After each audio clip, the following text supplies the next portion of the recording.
Scott Barley is an independent filmmaker from the UK. He's based in Edinburgh and also teaches at Falmouth University in the south. He's primarily known for his experimental feature film Sleep as Our House, which was recently selected as one of the greatest films of all time by the British film magazine Sight and Sound. We invited Scott to present his film to an audience, so the film had received some public screenings in Paris, but we wanted to host the film in AUP.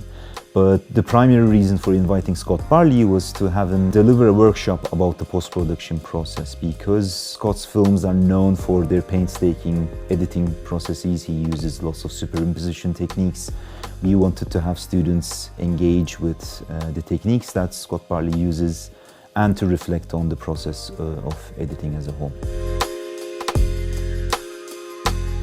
I think it's interesting when students engage with a professional filmmaker, so they get to understand a bit more about the process that's involved.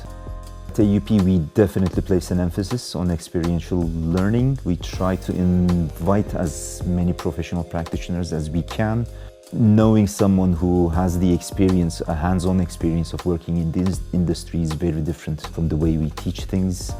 And I think the students having this opportunity to talk and discuss different career opportunities is also fantastic.